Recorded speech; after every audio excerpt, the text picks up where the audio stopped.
Okay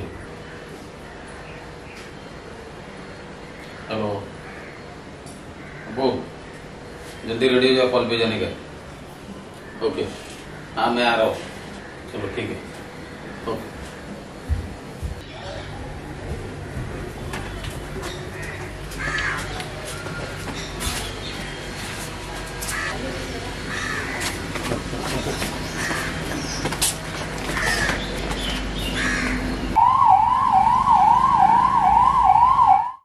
My dad, my uncle is a super savior. This Satpura super savior. Satpura super saviour आहे And I'm proud of him. त्याच्याबद्दल खूप अभिमान आहे। And I love my dad. नमस्कार दोस्तों, मेरा नाम है केदार पाटिल और मैं आप सबका स्वागत करता हूँ सातपुड़ा के इस अनोखे इनिशिएटिव में जिसका नाम है सातपुड़ा सुपर सेवियर।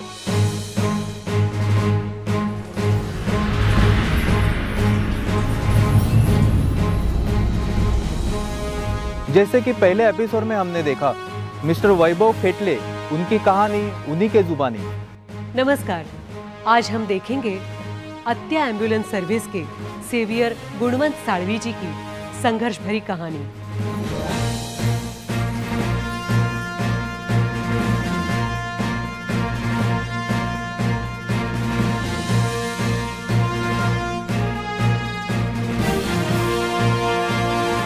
नमस्कार, मी गुणवंत यशवंत साळवी। माझी कंपनी आत्या ambulance and hearse service. Actually ह्या बिझनेसमध्ये मी बाय ॲक्सिडेंटली आलेलो आहे। माझं शिक्षण इथे घाटकोरमध्ये जन्म इकडचं 84ला मी SSC केलं। त्याच्यानंतर आमच्या गावचे दोन आमचे मित्र म्हणजे नातेवाईकच असे ते इकडे राहायला आले होते आणि माझं SSC नंतर कॉलेज वगैरे व्यवस्थित चालू होतं। त्याच्यातला एक जो आला होता त्याला ड्रायव्हिंगमध्ये इंटरेस्ट होता, ते आमच्याकडेच राहायचा। त्यावेळेला आमच्या भटवाडी शाखेमध्ये एक शिवसेनेची ॲम्ब्युलन्स होती, त्याचं माननीय आपले सुपरस्टार दादा कोंडके साहेबांनी उद्घाटन केलं होतं। तर आम्ही बस याला ड्रायव्हिंगची आवड आहे म्हणून त्याला त्या ॲम्ब्युलन्सवर पाठवायचो आणि माझं कॉलेज चालू होतं। मी बाहेर इंडियाला अप्रेंटिसशिप करत होतो, बाहेर इंडिया कोलशेत रोडला SSCच्या नंतर, आणि नाईटला कॉलेजला जायचो। माझं अप्रेंटिसशिप वगैरे पूर्ण झालं। दरम्यान कॉलेज आणि हे दोन्ही मॅनेज न करता कॉलेज लास्ट इयरला सोडावं लागलं आणि अप्रेंटिसशिप पूर्ण केलं। मी स्वतः केमिकल प्लांट फिटर आहे। दरम्यान काय झालं, आम्ही नोकरीच्या शोधात भरपूर ट्राय केला। इथून माझ्या चिपळूणला मी नोकरी केलेली आहे तिकडे। हा 88, 89, 90 ह्या वर्षातला आहे। त्या दरम्यान मी तिकडे काम केलं। इंडियन ऑक्झालाइट म्हणून चिपळूणला कंपनी आहे, अजून पण आहे। त्या दरम्यान माझी आजी, ॲक्च्युली आता मूळ मुद्द्यावर होतं, माझी आजी तीच आत्या तेच आहेत, तर ती आजारी पडली आणि तिकडून मग मी इकडे आलो, ते मग परत गेलोच नाही तिकडे। मग काय करायचं, तर तो आमच्याकडे तो मुलगा होता, तर आम्ही मिळून एक ॲम्ब्युलन्स घेतली स्वतःची आणि मी अनायसे त्याच्यात आलो ह्या बिझनेसमध्ये। 95ला मी माझी पहिली गाडी घेतली। त्याच्या अगोदर आम्ही शाखेची थोडी थोडी त्याच्यासाठी जायचो, फक्त ॲम्ब्युलन्सचा माझा काही संबंध नव्हता। मग तिथून हा रुटीन चालू झाला 95 ते 2000 असा आमचा व्यवस्थित सगळा चालू आहे, ते आजतागायत चालू आहे। मी ह्या इंडस्ट्रीमध्ये 90 सालापासून आहे, पण माझं स्वतःचं मी ॲक्टिव्ह 95 पासून झालो। 90 ते 95 मी फक्त ॲज अ एक्सपिरियन्स घेतला। त्या मित्राबरोबर जायचं एवढंच, मला ह्या इंडस्ट्रीमध्ये यायचा कधीच विचार नव्हता। पण 95 पासून ते टिल टुडे हा माझा एक्सपिरियन्स आहे। मी सांगितलं ना, बाय ॲक्सिडेंटली आलो, पण आत्ता मला ही इंडस्ट्रीबद्दल भरपूर मी आल्याचा अभिमान आहे। ही इंडस्ट्री म्हणजे आम्ही याच्यामध्ये भरपूर काम केलेलं आहे चांगलं, की लोकांची सेवा करायला मिळते आणि एक चॅलेंजिंग काम करतोय आम्ही। ही माझी मुलगी Nainika. Firstly I feel very proud. मला खूप प्राऊड वाटतं, कारण का आत्तापर्यंत ते सगळं स्वतःहून हँडल करतात। It's a one man show आणि आत्ता कुठे आम्ही त्यांना हळूहळू मदत करतो आहे, पण जेव्हा पण मी कधी बघते त्यांना, ते नेहमी म्हणजे बोलतात ना, बिझनेस आणि business is his first priority असं म्हणायला पण काही हरकत नाही। आणि ते खूप म्हणजे आत्तापर्यंत तर खूप उत्तम पद्धतीने त्यांनी सगळं हँडल केलं आहे। आता आम्हाला ते थोडंफार शिकवत आहेत, आम्हाला पण त्याच्यात इन्व्हॉल्व करतायत आणि आम्हाला आवडतं आहे आणि कुठेतरी आम्ही ही सर्व्हिस पुढपर्यंत नेऊच। आम्ही जेव्हा पण बघतो ते 24/7 त्यांना फोन चालूच असतात, मग ते नाईट असो किंवा डे, आणि असं कधीच होत नाही तो फोन कधी कट झाला आहे, तो विदिन फर्स्ट या सेकंड रिंगमध्येच उचललाच गेला पाहिजे। आणि ॲम्ब्युलन्स कुठेही बोलवू दे, तिथे 10 ते 15 मिनिटात फार तर ॲम्ब्युलन्स तिथे पोचले आणि सर्व्हिस तर त्याच्याबद्दल काय बोलण्यात हेच नाही आहे। आणि असं कधीच सर्व्हिसबद्दल पण बोललं गेलं तर असं कधीच इनकम्प्लीट आमच्याकडनं काही झालंच नाही आहे. ते काही असो, कुठचीही सिच्युएशन त्यांना आता कशी हँडल करायची कोणी पण त्यांच्याकडनं शिकावं एवढंच बोलू शकते मी. फ्रँकली स्पीकिंग तेव्हा मला असं वाटायचं की बाबा गाडीवर एका ड्रायव्हर आहेत, कारण का बाबा असे कॉलवर आले की असे कॉलला जायचे आणि ते 2-2, 3-3 दिवस. सो मला तर असंच वाटायचं की हां ॲम्ब्युलन्स आहे, त्याच्यावर बाबा ड्रायव्हर आहेत. त्याच्यानंतर आमची एक गाडी होती स्वतःची, तर कंटिन्यूस कॉल्स, म्हणजे एवढं माहीत होतं की ते ड्रायव्हर आहेत. पण आत्ता ते सगळं बिल्ड झालं आहे एम्पायर. हां टाईम तर मिस करतो, कारण का पूर्वी कसं व्हायचं टाईमच नाही मिळायचा आणि आम्ही पण लहान असायचो. तर आत्ता टाईम भेटतो तर आम्ही डिस्कस करतो की म्हणजे कसं बिझनेस आहे वगैरे, मग कॉलच्या इथे काय झालं काही वगैरे, तसं टाईम स्पेंड होतो आमचा आणि बोलणं पण होतं त्याबद्दल. मी सुनील यशवंत साळवी. माझ्या भावाचं हा सगळा एम्पायर आहे, हा जो धंदा आहे. म्हणजे धंदा म्हणून आम्ही विचार नाही करत, ही जी सेवा आम्ही देतो लोकांना ही माझा सख्खा पाठचा भाऊ आहे, त्याची आहे. आणि त्याच्यात जेव्हा कदाचित असा प्रसंग येतो की तेव्हा तो इथे नसतो किंवा काही कारणास्तव कॉलला गेलेला असतो, तेव्हा जी एखादा कॉल आला तर ड्रायव्हरला उठवणं, त्यांना ते म्हणजे ते इन्स्ट्रक्शन दिली जातात की सोहेबला उठव किंवा ह्याला उठव त्याला उठव, पाठवून ही गाडी घेऊन जा वगैरे. त्यावेळेला आमचा रोल महत्त्वाचा असतो. नमस्कार, माझं नाव भार्गवी साळवी. सो बेसिकली हा बिझनेस माझ्या काकांचा आहे, आत्ता ॲम्ब्युलन्स करून. सो आम्ही त्यांना हेल्प करतो. फॉर एक्झाम्पल मार्केटिंगमध्ये, वेब डिझायनिंगमध्ये, आज मला येतं कंटेंटमधलं, किंवा मी डिजिटल मार्केटिंग केलं आहे. So I just help him in my way. But we guys are planning to, म्हणजे बिझनेस एक्सपांड करायसाठी आम्ही प्लॅनिंग वगैरे करतोय.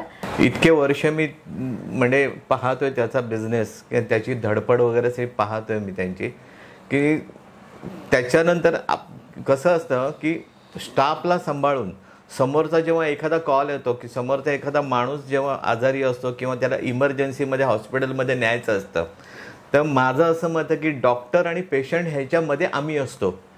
इन टाईम जर तो पेशंट डॉक्टरपर्यंत तो पोचला तरच डॉक्टर त्याच्यावर चांगल्या प्रकारे उपचार करू शकतो, असं माझं मत आहे. ही कल्पना त्याच्या मनामध्ये असते की आपल्याला पेशंट, दुसरी गोष्ट म्हणजे ते पेशंट असतो तो दुसरा बाहेरचा असतो, पण त्याने असं कधीच फिलिंग नाही केलं की तो बाहेरचा माणूस आहे, तो माझ्याच घरातला एखादा माणूस आहे, त्याला मला टायमामध्ये डॉक्टरच्या समोर न्यायचं आहे, ही त्याची नेहमी म्हणजे धडपड असते. आणि ह्या धडपडीमध्ये त्याने ह्या बिझनेसमध्ये जेवढे काय आधुनिक तंत्रज्ञान आहे ते सर्व त्यांनी त्याच्यामध्ये इम्प्लिमेंट केलेले आहे. फॉर एक्झाम्पल GPS सिस्टीम जी आहे की एखादी गाडी मी पाठवली पेशंटला तर ती त्या पेशंटच्या घरापर्यंत किती वेळात पोहोचेल, ती आता कुठे आहे, काय आहे, हे सर्व ते 2 मिनिटात म्हणजे ते सगळं फॉलोअप केलेलं असतं त्याने. आणि बघितलेलं आहे अगदी शून्यातून त्याने सगळं विश्व निर्माण केलेलं आहे.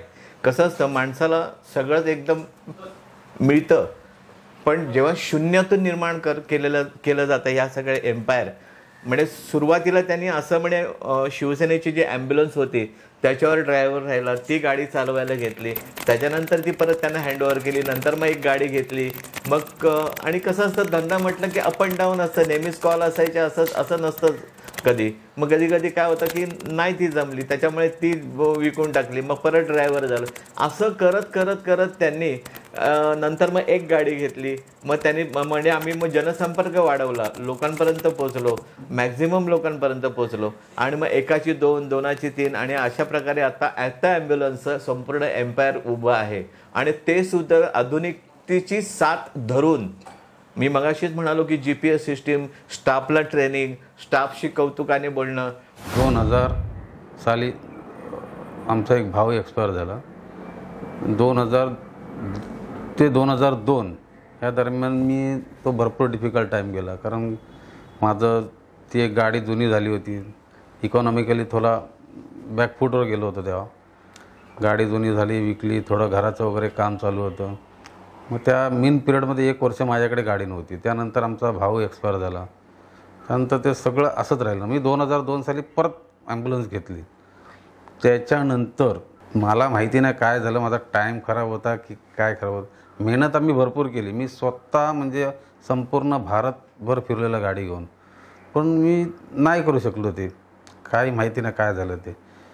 तो पिरियड, त्या दरम्यान माझी गाडी बँकेने ओढून नेली, सगळं असंच झालं. नंतर माझ्या मित्रांनी मला आणि नातेवाईकांनी थोडीशी साथ दिली आणि मी ती गाडी परत आणली.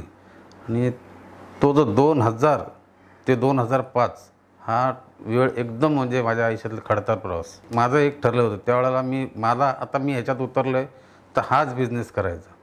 कॉन्स्टंट ठेवलं. सगळ्यात मोठा माझ्या मिसेसचा, माझ्या बायकोचा वाटा आहे. त्यावेळेला तिने जी मला साथ दिली ना, म्हणजे ती कुठे डगमगली नाही. तर आणि माझ्या काकी आहेत. तेव्हा कसं माझं इथं मराठा मंदिर म्हणून बँक होती, त्यांचं लोन होतं. लोन किती होतं माझं ओव्हरड्यू झालं होतं तरी 2.5 लाख होतं. ते भरायचे होते. माझ्याकडे 2.5 रुपये पण नव्हते. तर माझ्या काकी आहेत गावाला, तर त्या मला म्हटल्या, गणू बघ, आम्हाला गणू बोलतो इकडचं, की तुला आजच्या कंडिशनला तुला कोण एवढी रक्कम देणार नाही. तू जेवढे जमेल तेवढं सगळ्यांकडून थोडे थोडे घे आणि मला बँकेने सांगितलेलं कमीत कमी 1.25 लाख रुपये भरा, तुमची गाडी आम्ही सोडतो. त्या दरम्यान मला त्यांनी स्वतःहून बोलून गप्प नाही बसल्या, त्यांनी मला 25,000 स्वतः दिले. त्यानंतर माझे नातेवाईक आहेत. इथे तर बाजूला एक माझा मित्र आहे, तो वारला होता. त्याची मिसेस मला म्हटली, तिने मला तिचे दागिने दिले.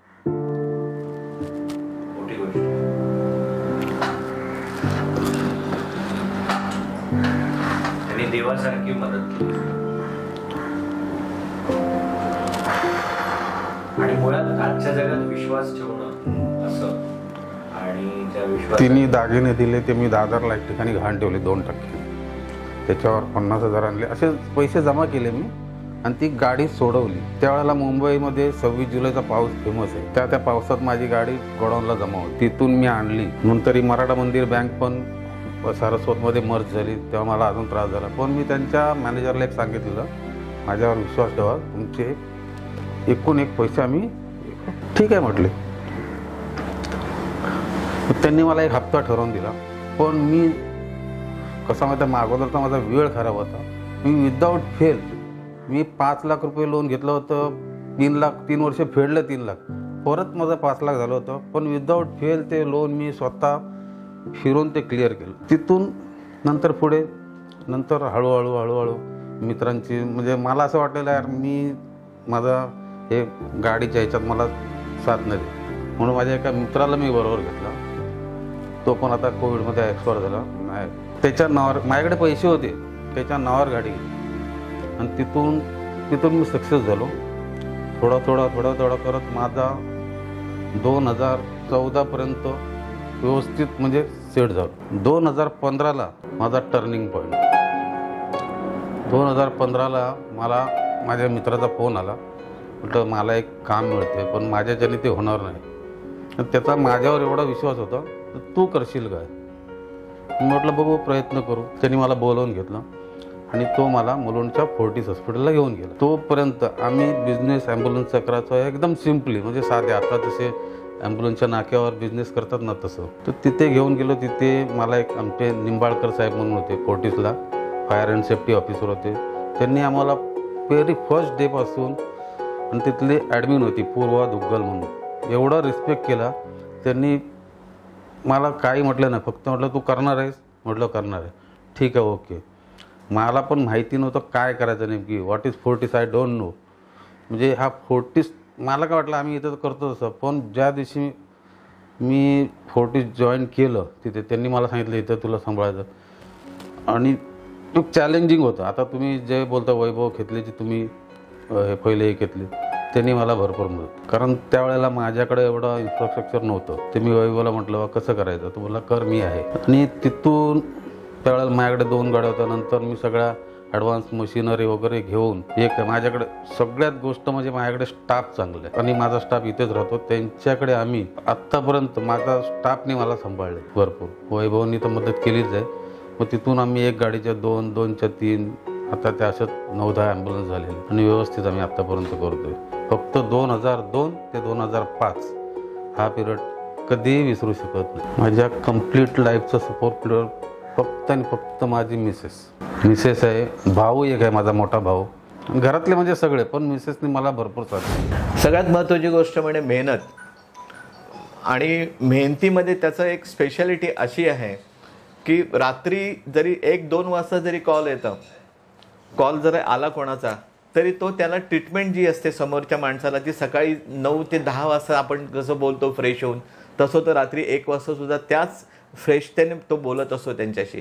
ठीक आहे, गाडी पाठवतो, त्याच्यानंतर रात्रीच त्यांना स्टाफला उठवणं, गाडी पाठवणं, गाडीचा नंबर, ही गाडी घेऊन जा, कारण कोणत्या पेशंटसाठी कोणती गाडी योग्य आहे ती त्यांना ते जज करतो बरोबर समोरच्याला फोनवरून विचारून वगैरे, आणि ती गाडी तो स्टाफ पाठवला जातो.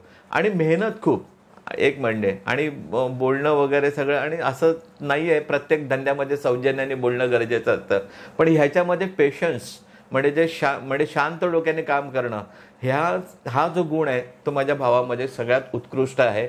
आणि मेहनत अप्रतिम. असा एखादा किस्सा म्हटल्यावर कसं असतं, आमची गाडी त्यावेळेला टायमामध्ये पोचली, पण त्या पेशंटला थोडासा प्रॉब्लेम होता हार्टचा. कसं असतं, आमच्या गाड्या जिथे जो स्टाफ इथे उभ्या असतात त्याच्या समोर कधी कधी गाडी उभी असते, त्याच्यामुळे आम्ही तिथे नेहमी तत्पर असतो की इथे कॅमेरे वगैरे लावलेले आहेत, बाबा इथे गाडी लावू नका वगैरे.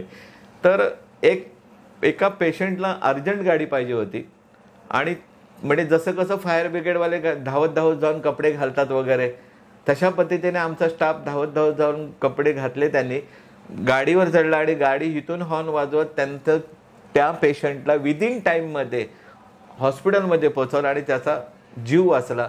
हा एक प्रसंग आहे आणि ते हिरानंदिनीमध्ये घडलेला आहे. आणि हे माझ्या आठवणीतले हा एक किस्सा आहे. कौतुक असं वाटतं की कोरोनाच्या काळामध्ये सगळ्या ठिकाणी माणुसकीला सोडूनच लोक वागत होते. अशा परिस्थितीमध्ये माझ्या भावाने स्टाफला सांगितलं होतं की कोणाकडे गेल्यानंतर जर त्याच्याकडे पैसे नसतील तर पैसे न घेता परत यायचं.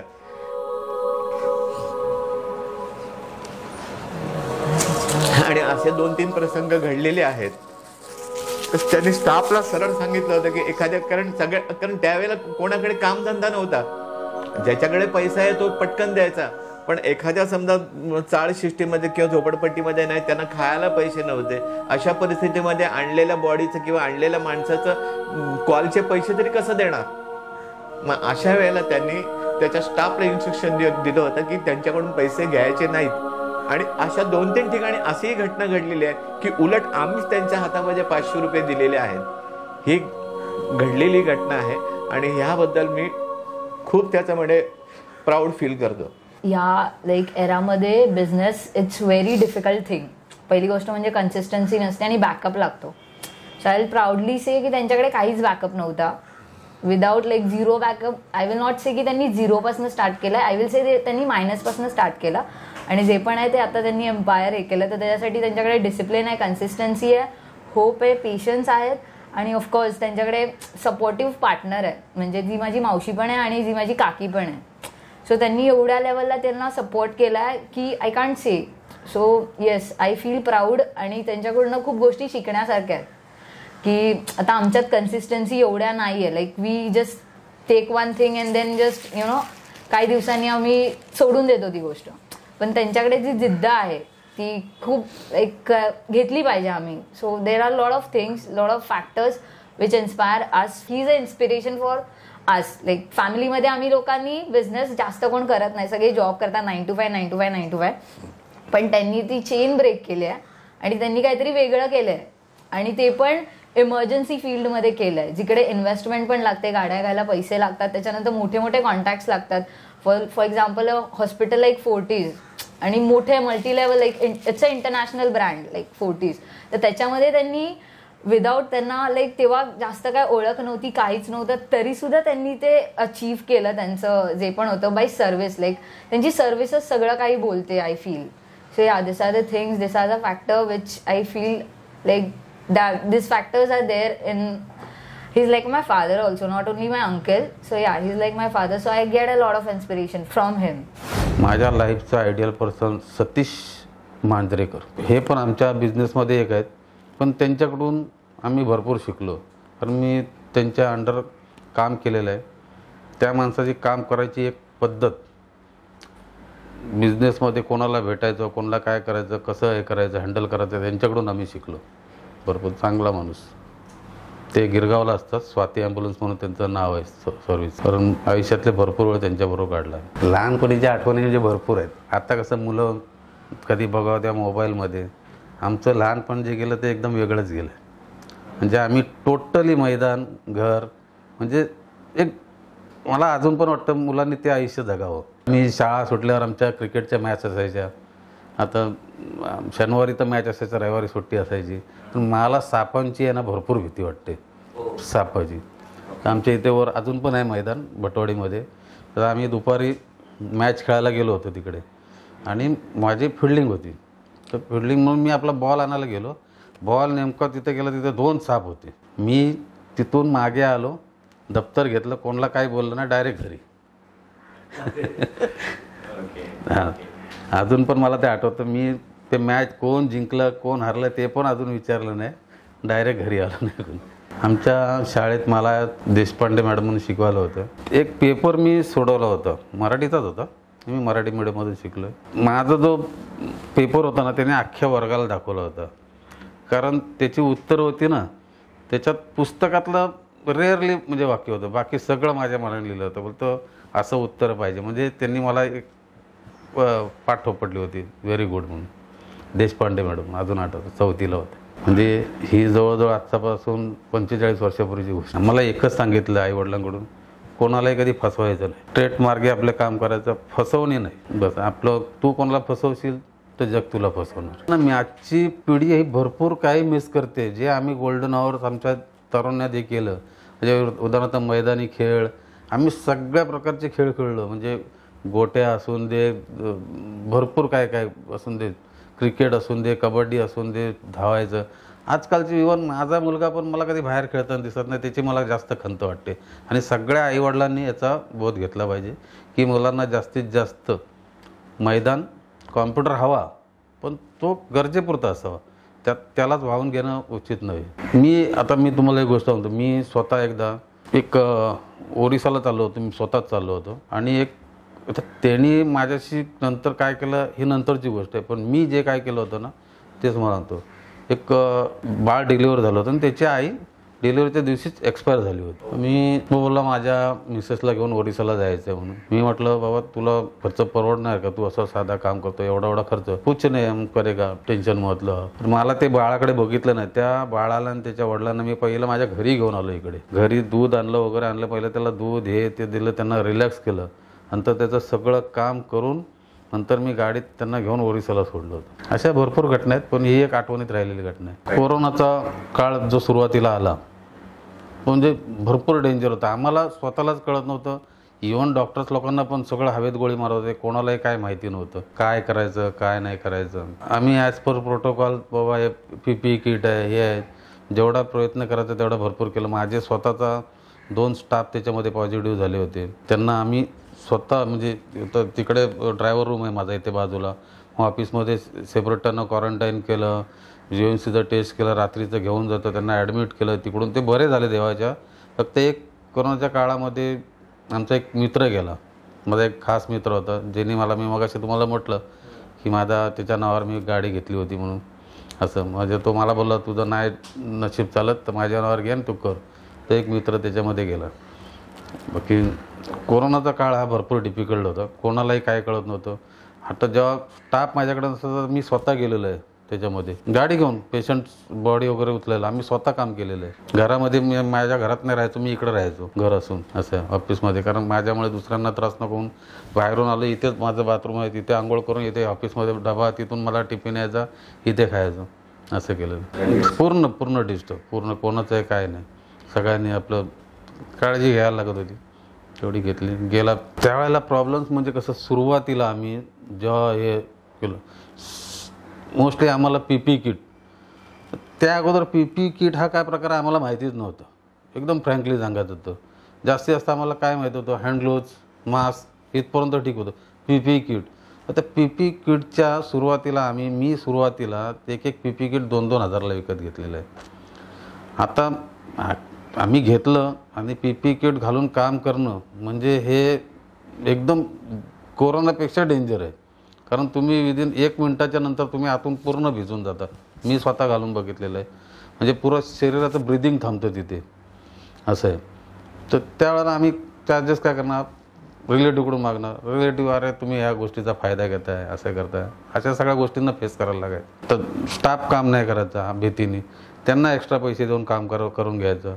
गाडी इकडे आली, गाडीचं फ्युमिगेशन करायचं, प्रत्येक वेळा आली का तिथं साफसफाई करायची, हे सगळं होतं. आता त्यावेळेला हे सोडियम हायपोक्लोराईड ते कुठे मिळतं ते आम्हाला काय नाही, कुठेतरी सांगायचं सोडियम हायपोक्लोराईड आम्हाला कसं मारायचं ते आम्हाला माहिती नाही. आम्ही नंतर जेव्हा नायरला गेलो तेव्हा त्याचं प्रोपोर्शन कळलं की बाबा याचं प्रोपोर्शन असं असतं. त्यानंतर पण आमच्या त्याच्यामध्ये सोडियम हायपोक्लोराईडने आमच्या गाड्या आतमधून पूर्ण खराब झाल्या. सगळ्या गाड्यांना रस, ट्रॉली, चांगल्या चांगल्या ट्रॉलीज खराब झाल्या गंज पकडून, असं झालं. ह्या गोष्टी कोणाकडे म्हणजे आता एक एक ट्रॉली पहिले आम्ही जी चायनाची घ्यायचो ती पहिले, आता तुमच्या अगोदर चायनाची ट्रॉली होती, चांगल्या चांगल्या ट्रॉली, कारण त्याचं इथं स्पेअर पार्टच दुसरं काय मिळत नाही, ते फेकायला लागले आम्हाला. ह्या कोणी म्हणजे त्याचं लक्षात नाही घेतलं बा हे करताना किती नुकसान होतं ते. नाही ना, असं कधीच नाही वाटलं, कारण एका दुसरे असे मिळायचे. आता मी तुम्हाला एक माझा एक्सपिरियन्स सांगतो. फोर्टिसला एक ठाणा RTOचे एक सावंत साहेब म्हणून एक्सपायर झाले होते. तर आम्ही त्यांना चार्जेस सांगितलं होतं, साहेब हे बॉडी डिस्पोज करायचं मला घेऊन जायचे, ॲम्ब्युलन्सचे चार्जेस आम्ही पहिलेच कधी पण सांगतो बा घेऊन गेला आणि नंतर तिथे हॅरेसमेंट करतो, अशा गोष्टी कधी केल्या नाही. तर एवढे एवढे चार्जेस होतील. त्यांनी ठीक आहे, मी ड्रायव्हरकडे वगैरे पेमेंट केली. नंतर 1 तासाने मला त्यांचा परत फोन आला, अरे तुम्ही हे जे पैसे घेता हे आम्ही पब्लिक सर्वंट आहे, मी RTOचा साहेब, आमच्याकडून एवढे पैसे घेता, तुम्ही सामान्य नागरिकांना किती लुटत असाल. तर म्हटलं साहेब काय पैसे घेतले, म्हटलं तुमच्याकडून, म्हटलं हे 4500 घेतले, याचा तुम्हाला हिशोब देतो, परत तुम्ही आम्हाला जे लागतं तर तुम्ही आणून द्या ना, तुम्ही आणून द्या, आम्हाला काय ना, आम्हाला नॉर्मल चार्जेस द्या. त्यावेळेला त्यांच्याकडे काय उत्तर नव्हतं. मी म्हटलं साहेब बघा, आज तुम्ही रागात आहे, तुम्हाला वाटतं मी जास्त घेतले, आज तुम्ही वेगळ्या कामासाठी आलात, आपण ह्याच्यावर नंतर बोलू शकतो, तुम्ही मला कधीही बोलवून घ्या, तुम्हाला काय वाटेल ती शिक्षा करा, पण आपण ह्याच्यावर नंतर चर्चा करू. पण त्यात आता त्याच्या पुढची गोष्ट सांगतो. त्यांनी फोर्टिसमध्ये बोलले, त्यांचा एक साहेब वारला होता, ते स्मशानात पण एक पण जण आले नाहीत. मुलुंडच्या स्मशानात त्यांच्या नातेवाईक काय हे मित्र जे बोलणारे कोणी नव्हतं, आमच्या सगळ्या स्टाफनी केलं, तुमच्या स्टाफनी सगळं केलं. त्यांचं कार्य पण हां, उचलून ठेवण्यापासून, हे जो बोलणार होता तो तर अजिबात तिथे नव्हतं. नंतर तुमच्या गाडीचे पेपर हे करू ते करू, म्हटलं ठीक आहे ॲज यू विश. नंतर काही केलं नाही. बॉडीज आणणं म्हणजे तसं हे काम भरपूर डिफिकल्टच होतं, कारण काय व्हायचं, कोणी नातेवाईक आहेत ना हे हात लावायला मागायचे नाही, ते 50 फुटावर हात जोडून उभे असायचे. नातेवाईक तर जवळ पण यायचे नाहीत, हात लावायचं गोष्ट आपल्या स्टाफनी ते सगळं उचलायचं, सगळं ठेवायचं. तर आम्हाला असं छातीजवळ घेऊन उचलायला लागायचं अशा, कारण करणार काय, छातीजवळ घेऊन मी स्वतः उचललेलं आहे, छातीजवळ घेऊन आम्ही पण पॉझिटिव्ह झालेलं आहे त्याच्यामध्ये. उचलून ठेवायचं, तिथून त्या इलेक्ट्रिकच्या ह्याच्यावर नेऊन ठेवायचं, एवढं सगळं केलेलं आहे आम्ही स्वतः.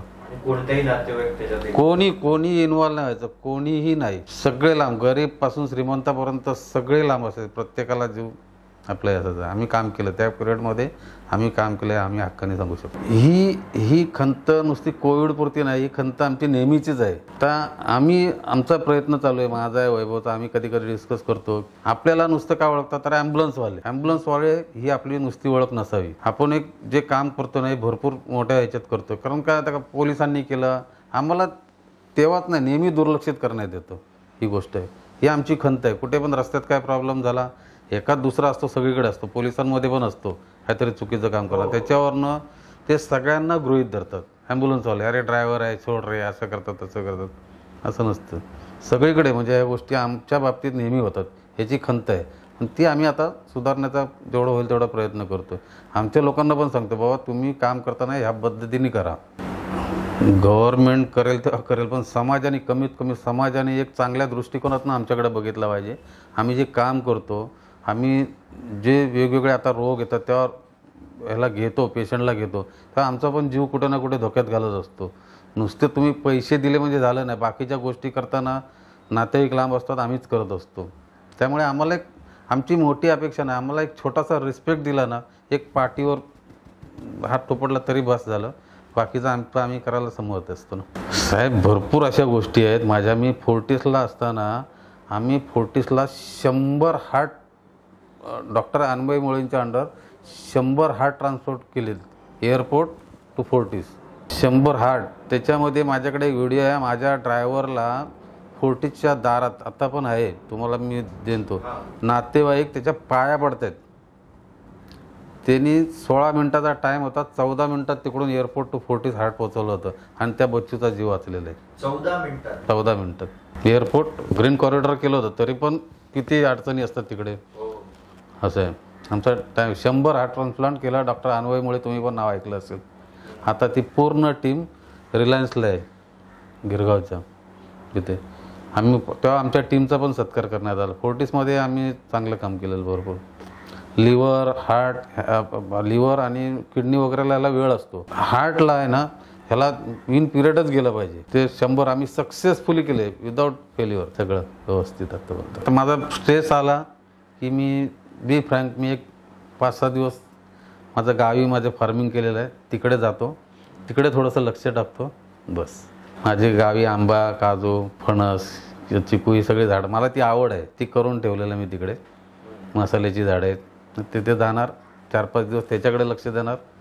तिकडून पण करतच असतो, पण तेवढा वेगळ्या वातावरणात जाऊन स्ट्रेस आपलं नॉर्मल होतं. आम्हाला काम करण्यात मोटिवेट, मी जेव्हापासून फोर्टिस जॉईन केलं तेव्हापासून एक चॅलेंज स्वीकारायची हे झालेली आहे. फोर्टिस म्हणजे फोर्टिस हॉस्पिटलला एक चॅलेंज. तिथलं काम करताना ना आम्हाला भरपूर अनुभव आला. तिथले एक जास्त करून तिथल्या नर्सचं मी एक्सपिरियन्स सांगतो. ते एक शोभा सिस्टर म्हणून आहे, पण आज मला आहे ना, म्हणजे ती सिस्टर भरपूर आवडते, कारण तिने आमच्याकडून एक चांगलं काम करून घेतलं. त्याच दृष्टीने आजपर्यंत आम्ही काम करतोय. जे फोर्टिसचा स्टाफ होता, फोर्टिसचा प्रोटोकॉलनुसार आज पण आम्ही काम करायचा प्रयत्न करतोय. जो तिथला एक्सपिरियन्स आहे, माझा 6 वर्ष मी फोर्टिसला होतो, आम्ही बेस्ट तिथे दिलं आणि तेच आता इथून पुढे द्यायचा प्रयत्न करणार. नाही, ते उचलणं ठेवलं तर टेम्पोने, रिक्षाने पण करू शकतात, असं नसतं. त्या पेशंटला तुम्हाला गाडीमध्ये आता व्यवस्थित स्टाफ ठेवायला लागतो. तुमची गाडी भले नॉर्मल असली तरी नॉर्मल त्याच्यात काय लागतं, पेशंटला ऑक्सिजन, हे ते छोट्या छोट्या गोष्टी लागतात, ह्या प्रिपेअर पाहिजेत. तुमच्या स्टाफला एखादा पेशंट इन केसमध्ये काय ब्रिदिंग ट्रबल झालं तर ते करता आलं पाहिजे. नाही तर मग ॲम्ब्युलन्सची गरज काय, मग टेम्पोनी, रिक्षाने पण नेऊ शकतात की नाही. गुड्स कॅरियर आणि मग ॲम्ब्युलन्समध्ये फरक काय, जे नॉर्मली करतो. चांगले डॉक्टर्स पाहिजे त्याच्यामध्ये. घरी एखादा पेशंट बॅड झाला तर त्याला तिथे स्टेबल करून, घरच्या घरी स्टेबल करून त्याला हॉस्पिटलाइज करावं लागतं. हे सगळं केलं पाहिजे. नुसतं उचलणं नाही नेणं म्हणजे ॲम्ब्युलन्स सर्व्हिस नव्हे. ह्या माहिती नसतात लोकांना. लोक काय करतात, आम्हाला पण कधी विचारलं ना, नुसतं विचारतात तुमचे चार्जेस किती.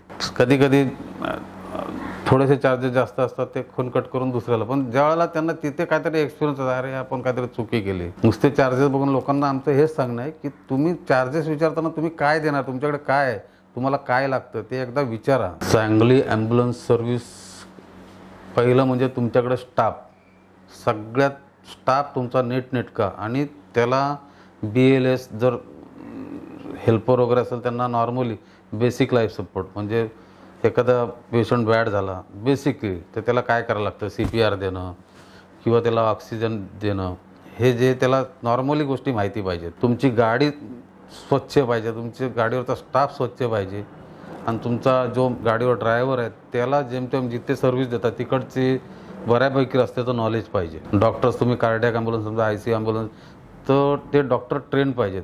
उगाच कुठून तरी UPवरनं सर्टिफिकेट आणलं आणि बसवलं असं नाही पाहिजे, तरच तुम्ही ते करू शकता. गाडीत औषधं व्यवस्थित पाहिजे, जी नॉर्मली इमर्जन्सी मेडिसिन.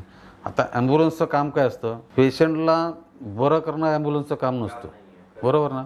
पेशंट एखादा बॅड झाला त्याला तिथल्या तिथे थोडं स्टॅबिलाइज करून हॉस्पिटलाइज करणं हे काम असतं. त्यामुळे इमर्जन्सी मेडिसिन जी लागतात, इमर्जन्सी मेडिसिन्स आणि जी आपल्याला हॉस्पिटलमध्ये मेडिसिन देतात त्याच्यामध्ये भरपूर फरक असतो. इमर्जन्सी मेडिसिन्स म्हणजे तुम्हाला का BP हाय झाला तर त्याची लो करायची, किंवा हार्ट अटॅक आला तिथल्या तिथे शॉर्ट पिरियडसाठी तुम्हाला स्टॅबिलाइज करण्यासाठी ती औषधं असतात. ती कमीत कमी तुमच्या ॲम्ब्युलन्समध्ये पाहिजेत, आणि ॲम्ब्युलन्समध्ये जो डॉक्टर असेल त्याला ते देण्याचं नॉलेज पण पाहिजे. उगाच औषधं ठेवून काय फायदा नसतो. आता ॲम्ब्युलन्समध्ये मशिनरीज बघितल्या तर पहिली येते सक्शन, दुसरा येतो व्हेंटिलेटर, तिसरा येतो पेशंट मॉनिटर, ह्या सगळ्या सिरिंज पंप येतात, ह्या सगळ्या ठेवाव्याच लागतात असे, आणि ते पण ॲडव्हान्स. तर आमच्याकडे आहेत त्या सगळ्या ॲडव्हान्स वर्जनच्या मशिनरी आहेत सगळ्या टोटली. म्हणजे जुन्या मशीन वगैरे आम्ही काढून टाकल्या, जे आता त्या चालत पण नाही ॲज पर लॉ, ह्या ठेवाव्या लागतात. आणि त्या व्यवस्थित त्याच्यात दरवर्षी त्याचा कॅलिब्रेट करायला लागतं, की आम्ही तेवढं करून घेतो. व्हेंटिलेटर दुसरा, मॉनिटर पण महत्त्वाचा आहे, कारण त्यांनी मॉनिटरिंग चांगली केली तरच डॉक्टरला समजणार. जर चायनाचे मॉनिटर येतात त्याच्यामध्ये मॉनिटरिंग व्यवस्थित कधी कधी होत नाही, कारण करत असला तर 6-8 महिन्याने तो डिस्टर्ब होतो सगळं. असं ते सगळं व्यवस्थित पाहिजे त्याच्यामध्ये. आणि हे तुमचं प्रत्येक डेली चेकिंग असतं? हो, डेली चेकिंग. हार्डवर्किंग आहे, बीन ऑनेस्ट, बीन लॉयल, जे काय आहे ते. बाबांचं स्ट्रगल बघितलं आहे. एवढं त्यांनी एम्पायर म्हणजे उभं केलं आहे, ते का नाही पुढे जाऊन आम्ही अजून करू त्या ह्याच्यात. आणि ह्या फील्डमध्ये खूप काही आहे करण्यासारखं. सो मला असं वाटतं की म्हणजे बाबांनी एवढा बिझनेस उभा केला आहे तर त्यांनाच सपोर्ट करून अजून तो पुढे ग्रो करावा. ह्या फील्डमधली म्हणते येणार तर लोकांचं जीव वाचवणं, त्या लोकांना प्रॉम्प्ट सर्व्हिस प्रोव्हाइड करणं, गरज असेल तेव्हा आम्ही तिथेच पोचतो, त्यांचे जीव वाचवतो, हे सगळं जास्त महत्त्वाचं वाटतं मला आणि अट्रॅक्ट करतं.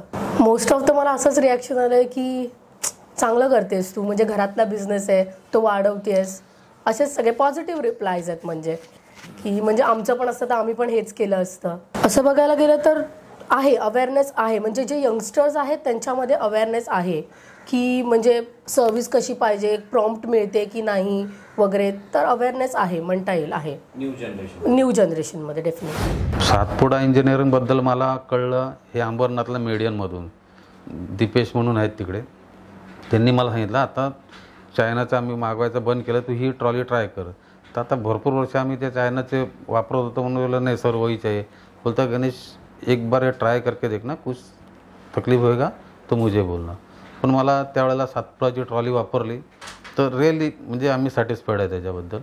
कारण काय होतं, एक तर ट्रॉली ज्या आम्ही पूर्वीच्या ट्रॉल्या वापरायचो त्याच्या कंपॅरिझनमध्ये भरपूर चांगले आहेत. आणि त्याचे जे आम्हाला उद्या काय डिफिकल्टी आली तर तिथे इकडच्या इकडे असल्यामुळे ते मिळतात स्पेअर पार्ट्स वगैरे. त्याच्यामध्ये बेनिफिट एवढात की किती हेवी पेशंट असला तरी आम्हाला तो काढताना म्हणजे जसं पूर्वी प्रॉब्लेम व्हायचा तो होत नाही. आणि पेशंट मूव्ह करायला आम्हाला त्याच्यामध्ये पहिल्यापेक्षा बरं वाटतं. पेशंट म्हणजे हॉस्पिटलमध्ये इकडे इकडे मूव्ह करताना ट्रॉली हे करताना बरं वाटतं. त्याच्यामध्ये जे ॲडजस्टमेंट आहेत त्या चांगले आहेत. नाही अजूनपर्यंत तरी नाही आलं, अजून अजिबात नाही आलं. ही गोष्ट आपल्या भारतात बनते त्यामुळे ही भारतातली वापरायची. आणि चायनाच्या स्ट्रेचरपेक्षा ह्याची क्वालिटी भरपूर चांगली आहे. मी स्वतः वापरलेले आहेत, खरोखर चांगली आहे म्हणून वापरायची. चायनाची काय आपली भारताची करन्सी चायनाला जाणार, मग आपल्या इथेच आपला माणूस कोण मोठा होत असेल तर ते का नाही रेफर करायचं. मला त्यांच्याशी भेटल्यावर एक बराच चांगला अनुभव आला की एक कारण त्यांनी हे चालू करायच्या अगोदर पण मला असं वाटतंय ते मला भेटले होते ही फॅक्टरी तर आम्हाला असं असं हे आहे. आणि त्याच्यानंतर डायरेक्ट त्यांनी चालू केलं तर मी बोललो अरे बापरे एवढं होऊ शकतं, एवढं आपला माणूस म्हणजे जास्त करून मराठी माणूस एवढं करतोय आणि करून दाखवलं त्याबद्दल भरपूर अभिमान वाटतो. आणि ते अजून पण कधीही भेटले कधीही बोलले तरी ज्या पद्धतीने बोलतात बरं वाटतं. सातपुड्याचं गोरील वापरायला सुरुवात केल्यापासून तुमचे काय अनुभव आहे गोरीलबद्दल? तुमची जी सातपुड्याची जी गोरील ट्रॉली तुम्ही हे केली ॲम्ब्युलन्ससाठी लॉन्च केली ही सगळ्यात उत्तम ट्रॉली आजपर्यंत आमचा 95% जो अनुभव आहे त्यानुसार सगळ्यात उत्तम. एकदम स्ट्रक्चर मजबूत आहे, हँडल करायला चांगलं आहे, हेवी पेशंट असलं तरी काही त्रास होत नाही. ह्याच्या अगोदर आम्ही टोटली चेन्नई किंवा चायनाच्या प्रॉडक्टवर डिपेंड होतो. आता त्याच्यापासून आमची जवळजवळ सुटका झालेली आहे. कारण का आम्हाला इथे नाशिकलाच तुमच्यापासून मुंबईला जे आम्हाला स्पेअर पार्ट वगैरे जातात ते सगळे इथे मिळतात. त्यामुळे ह्या ट्रॉलीपासून आम्ही एकदम खुश आहोत. थँक्यू. आमच्याकडे इन्क्वायरी केली असेल, परचेस केलं असेल, साधारण कंपनीबद्दल तुम्हाला काय अनुभव आला? डिलिव्हरी वेळेवर मिळाली की नाही? भरपूर चांगला अनुभव आहे साहेब, भरपूर चांगला अनुभव आहे. आम्हाला वेळोवेळी जर त्याचा रिप्लाय मिळतो, अपडेट्स मिळतात सगळे. आम्हाला सातपुडामधून दर 6-8 महिन्याला आमची म्हणजे ज्या क्वेरीज असतील आम्ही नाही केलं तर समोरून फोन येतात, बाबा कसा चाललाय, काय तुमचा फीडबॅक आहे, ओके ट्रॉली वगैरे व्यवस्थित चालले का, व्हीलचा वगैरे काय स्पेअर पार्ट वगैरे लागले का. ओके तर ठीक आहे, आम्ही त्याबद्दल भरपूर खुश आहोत की जेणेकरून आता आम्हाला म्हणजे चायनावर किंवा परत सांगतो किंवा चेन्नईवर डिपेंड नाही. आणि आमची जे रिक्वायरमेंट आहे ती इथल्या इथे आमची फुलफिल होते. ओके छान आहे, म्हणजे उत्तम. सातपुडाचे जी तुमची गोरील ट्रॉली आहे त्यापासून आम्ही भरपूर खुश आहोत. Okay thank you. ओके आम्ही वेळोवेळी तसं जे काय आम्हाला वाटत ते सांगत आले सुधारणांसाठी आणि त्यानुसार माझ्या मते तुमच्याकडून होत आहे आता सगळं व्यवस्थित अपडेट होते. Okay okay thank you. ही जेणेकरून ही ट्रॉली आमच्याकडे जेव्हापासून आली त्यापासून आम्हाला पेशंटला हँडल करताना, पेशंटला इकडचे तिकडे मूव्ह करताना किंवा पेशंटची पडायची भीती होती ना पूर्वी चायनाची किंवा चेन्नईच्या ट्रॉलीमध्ये, ती आता राहिलेली नाही. कसं ही ट्रॉली त्यामध्ये याचं स्ट्रक्चर भक्कम आहे, तुम्ही चांगल्या प्रतीचं दिलेलं आहे, त्याच्यामध्ये कुठे कॉम्प्रोमाइज केलेलं नाही. त्याबद्दल आम्ही भरपूर खुश आहोत. नमस्कार मित्रो, आज मी आत्या ॲम्ब्युलन्स गणेश या नावाने मला भरपूर जण ओळखतात. जे ओळखत नसतील ते पण ओळखतील. आता याचं श्रेय जातं सातपुडा इंजिनिअरिंगला, जे आपल्यासाठी हे स्ट्रेचर कम ट्रॉली प्रोव्हाइड करतात. आज त्यांनी एक उपक्रम राबवला आहे, सातपुडा सुपर सेवियर, आणि त्या माध्यमातून ते आज माझ्यापर्यंत पोहोचलेत. आणि मी तुम्हाला सगळ्यांना आवाहन करतो की तुम्ही पण ह्या प्रवाहात सामील व्हा आणि सातपुडा इंजिनिअरिंग जे आपल्याला ट्रॉली प्रोव्हाइड करते त्याच्यामध्ये आपण सगळ्या एका छताखाली येऊ आणि सगळ्यांनी व्यवस्थित त्याचा आनंद घ्या आणि या ट्रॉलीचा लाभ घ्यावा. कॉंग्रॅच्युलेशन्स. आजपासून तुम्ही सुद्धा सातपुडा सुपर सेवियर झाले आहात. धन्यवाद साहेब, आमची कोणीतरी दखल घेतली, त्याचं श्रेय संपूर्ण सातपुडा सेवियरला जातं. खूप खूप धन्यवाद. त्याचबरोबर तुम्ही सोसायटीसाठी जे मौल्यवान जीव वाचवायचं काम करतायत त्याच्यासाठी तुमचं अभिनंदन. धन्यवाद. धन्यवाद आमची दखल घेतल्याबद्दल.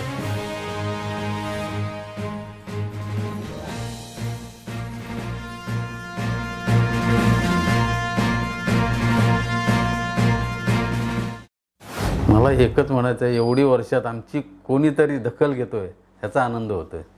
आतापर्यंत ही इच्छा कोणाचीही झाली नाही. बस सातपुडाने हे केलं, सातपुडासाठी आम्ही आभार व्यक्त करतो. कोणतरी आमची दखल घेतोय, म्हणजे हे चांगलं काम करतात म्हणून. आत्तापर्यंत लोकांनी कसं, अरे ॲम्ब्युलन्सवाले असेच असतात तसेच असतात सोडतो, पण काय काय ह्या चांगल्या गोष्टी त्यांनी कधी म्हणजे लक्षात आणले नाही. ते सातपुडा आमच्यासाठी आम्हाला प्रमोट करतोय, याची म्हणजे आनंद वाटतो. मी पण सातपुडा सुपर सेवियर. हे इनिशिएटिव्ह खरंच खूप छान आहे, कारण का खूप सारे जे ॲम्ब्युलन्स प्रोव्हायडर्स आहेत त्यांच्यासाठी हे खूप चांगलंच पाऊल आहे. कारण का ज्या लोकांना अवेअरनेस नाही आहे अजून, त्या लोकांपर्यंत पण मला वाटतं या कॅम्पेनमुळे अवेअरनेस पोहोचेल आणि डेफिनेटली याचा फायदाच होईल. My dad is a super saviour and I love my dad. First of all it's very unique thing. Like for example आपण विसरून जातो की या लोकांना थँक करायला. आपण हॉटेलमध्ये गेलो तर we tip the hotel, we just आता झोमॅटो आहे, स्विगी आहे, तिकडे आपण रिव्ह्यू टाकून सगळ्या गोष्टी करतो बिकॉज आपण व्हिजिट करतो. But this are actual heroes. Like मी आर्मीच्या लोकांना, लाईक बॉलिवूड वगैरे लोक त्यांना सुपरस्टार म्हणतात, पण ॲक्च्युली आपले रिअल लाईफचे हिरोज हेच आहेत जे आपलं लाईफ सेव्ह करतात. आणि कोरोनाच्या ह्याच्यामध्ये आपण लाईक बघितलं की कसे लोकांना डिफिकल्ट होतं, तरीसुद्धा सगळ्या लोकांनी, डॉक्टर्स लोकांनी किंवा ॲम्ब्युलन्सवाल्यांनी कसं सर्व्हिस दिलं. So yeah I feel this is a very unique and good initiative. आणि yeah I support this thing, whatever, like I support it. As a youth I am saying की this is very good. My uncle is Satpuda super saviour and I am proud of him. माझा भाऊ Satpura super saviour आहे आणि मला त्याच्याबद्दल खूप अभिमान आहे. आमची पूर्वी परिस्थिती एवढी चांगली नव्हती, म्हणजे जी आत्ता आहे फायनान्शियल हे. तेव्हा बाबांनी ते आम्हाला कधीच असं भासून नाही दिलं की अशी आपली हे ते. तर तेव्हा ते शिकायला मिळालं की हां, ॲज अ डॅड ते आपल्यासाठी सगळं करतायत, पण त्यांनी असं पण नाही दाखवलं की तुम्हाला म्हणजे बोलतात ना की पाहिजे ते करा. हे परिस्थितीची जाणीव पण त्यांनी आम्हाला करून दिली, पण कधी जे पाहिजे ते नाही मिळालं असं कधीच नाही झालं. सो ते एक शिकायला मिळालं. आणि वरतून खूप अशा काही गोष्टी आहेत.